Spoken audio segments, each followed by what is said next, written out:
you, Mr. Chair, and I want to reiterate how excited I am to be working with Mr. Dunn of Florida on this very important legislation. Let me first ask, so in the bill, we turn what is the executive director into an associate administrator position, who's a senior service level official appointed by the assistant secretary.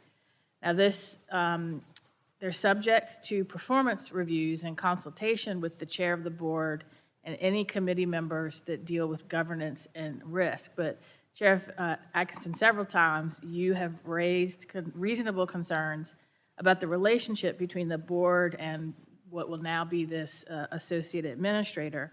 And Mr. Dunn, I would like to hear your thoughts on how the legislation can work to address that relationship to further improve FirstNet Authority's accountability. Yep, thank you, and thank you for your leadership on this bill, Congresswoman.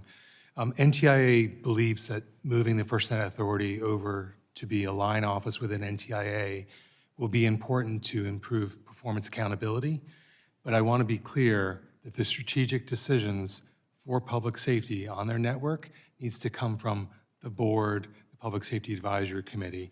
I think where NTIA and the department can support to a much greater degree is to provide performance accountability as the authority is implementing the decisions the board has provided, and for performance accountability after the fact, after implementation.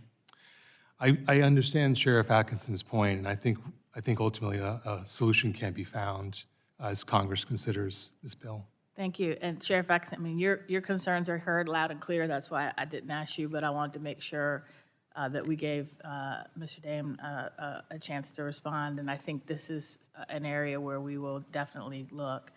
So, Mr. Agnew and Sheriff Atkinson, can you describe how AT&T has met its reinvestment obligations in the nationwide public safety broadband network, and how the FirstNet Authority ensures those reinvestments align with public safety priorities rather than broader commercial objectives? I think it's pretty straightforward from a reinvestment standpoint. The framework was established in February of 2024 of what FirstNet would investment, a new core, new coverage, new technologies, inclusive of satellite.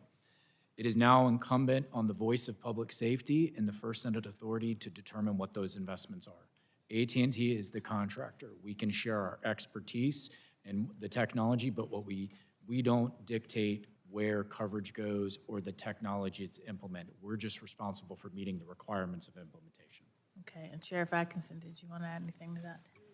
Yes, ma'am. I mean, that's the short version of it. We're going to tell them where we believe these towers need to be based on the input from public safety, and that's where the funds should be spent. Okay. Also for Sheriff and Mr. Dame, the IG reports have found that FirstNet's authority has not followed standard federal contracting and procurement procedures. Is there any reason why the authority should not be subject to the same federal acquisition standards as other federal entities? And if so, what is that? Okay.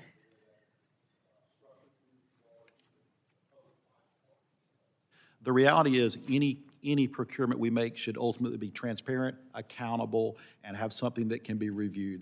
There's no way around that. Now, whether that meets that standard or there are a separate set of rules for a P3, I don't think anybody here should argue against that. Okay. Mr. Dame?